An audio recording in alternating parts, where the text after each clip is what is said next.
আসসালামু আলাইকুম everyone, welcome back to my channel Mahima cooking house. আজকে বরাবরের মতো আপনাদের জন্য আরও একটি সুন্দর রেসিপি নিয়ে আপনাদের সামনে হাজির হয়েছি।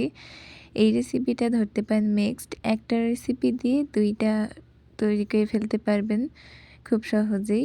এটা হচ্ছে গাজরের লাড্ডু আর গাজরের হালুয়া একসাথে তৈরি করব, তাও আবার একটা মাত্র হালুয়া দিয়েই। সো কীভাবে আমি তৈরি করছি আপনারা এই ভিডিওটা পুরোপুরি না টেনে একদম পুরোপুরি দেখেই বুঝতে পারবেন। যখন বাসায় মেহমান চলে আসবে তখন খুব ঝটপটভাবে এই রেসিপিটা তৈরি করে দিতে পারবেন। সো ফার্স্টেই আমি এখানে গাজর গ্রেট করে নিয়েছি। আপনারা কিন্তু চাইলে ব্লেন্ডারে ব্লেন্ড করে নিতে পারেন। এভাবে গ্রেট করে নিলে আমার কাছে মনে হয় যে গাজরের যে একটা আস্ত আস্ত ভাব থাকে সেটা মুখে মুখে পড়লে খেতে অনেক মজাদার লাগে। এর জন্যই আমি এভাবে করেছি। আপনারা চাইলে ব্লেন্ড করে নিতে পারেন। সো কড়াইয়ে আমি এখানে ঘি দিয়ে দিয়েছি 1 টেবিল চামচ পরিমাণ, আর এলাচ দারচিনি 2 টুকরো দিয়ে কিছুক্ষণ ভেজে নিয়ে এই গাজরের গ্রেট করে রাখা এটা দিয়ে দিয়েছি। কিছুক্ষণ পর আমি এখানে দুধ অ্যাড করেছি। এবার একটু নেড়েচেড়ে এটাকে মিশিয়ে নিচ্ছি। এই পর্যায়ে আমি এখানে চিনি অ্যাড করছি 1 কাপের মতো।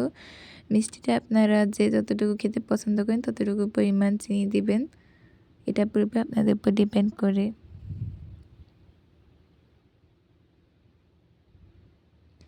এবার এখানে সামান্য 1 চিমটি লবণ দিয়েছি। আসলে মিষ্টি খাবারে যদি একটু লবণ দেওয়া হয় তাহলে টেস্টটা একটু ঠিক থাকে, এর জন্য আমি দিলাম এটা। নাড়াচাড়া করতে করতে এই পর্যায়ে আমি এখানে গুঁড়া দুধ দিচ্ছি। গুঁড়া দুধটাও কিন্তু অপশনাল। এই গুঁড়া দুধটা দেওয়ার কারণে এই হালুয়াটা খেতে কিন্তু অসম্ভব মজাদার হয়, আর টেস্টটাও কিন্তু দ্বিগুণ হয়। আর এখানে আমি ঘি অ্যাড করেছি 1 চামচ পরিমাণ। আমি কিন্তু এই হালুয়াটার মধ্যে ঘি অ্যাড করেছি। এই ঘিটা কিন্তু দেওয়ার কারণে এর স্মেলটা কিন্তু দ্বিগুণ বেড়ে যায়। এই তো আমার নাড়াচাড়া করতে করতে এই পর্যায়ে চলে এসেছে। এবার আমি আবারও 1 চামচ পরিমাণ ঘি দিয়েছি। এই হালুয়াটার মধ্যে আপনারা চেষ্টা করবেন ঘিটা একটু বেশি করে দেওয়ার, তাহলে এর টেস্টটা আরও দ্বিগুণ বেড়ে যায়। আর আপনারা যারা এখন আমার চ্যানেলটি সাবস্ক্রাইব করেনি তারা অবশ্যই চ্যানেলটি সাবস্ক্রাইব করে বেল আইকনটি বাজিয়ে দিবেন, এবং আমার ভিডিও থেকে যে কোনো একটি অংশ যদি আপনাদের কাজে লাগে বা ভালো লাগে থাকে তাহলে অবশ্যই একটি লাইক করে দিবেন। এখানে আমি সামান্য পরিমাণে একটু সুজি অ্যাড করেছি।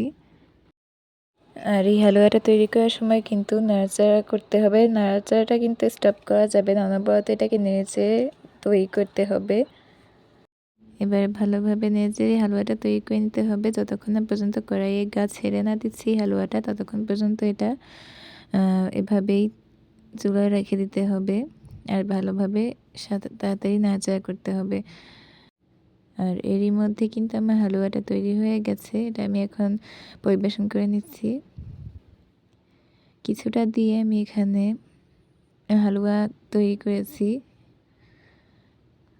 এর উপরে আমি পেস্তা বাদাম কুচি, বাদাম কুচি, কাজু বাদাম কুচি দিয়ে একটু ডেকোরেশন করে দিয়েছি। আর বাকিটা দিয়ে আমি আপনাদের লাড্ডু তৈরি করে দেখাবো। এটা জাস্ট এই হালুয়াটা হাতে একটু ঘি নিয়ে লাড্ডু শেপের মতো গোল গোল করে দিলেই লাড্ডু তৈরি হয়ে যাবে। আর আমি এখানে আরও এই লাড্ডুটার টেস্টটা আরও দ্বিগুণ করার জন্য এই লাড্ডুর উপরে গুঁড়া দুধ দিয়ে একটু কোট করে দিচ্ছি। এটা করার কারণে কিন্তু লাড্ডুটা খেতে আরও দ্বিগুণ টেস্ট হয়, খেতে কিন্তু অনেক মজাদার হয়।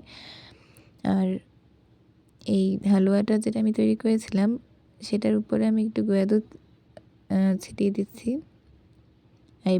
এই লাড্ডুর উপরে আমি বাদাম দিয়ে একটু ডেকোরেশন করে দিচ্ছি, দেখতে যেন অনেক সুন্দর দেখাচ্ছে।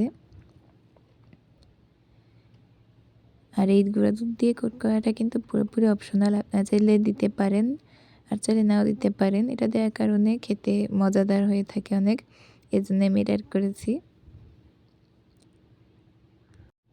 এই রেসিপিটা কিন্তু আপনারা সবে বরাতেও তৈরি করতে পারেন।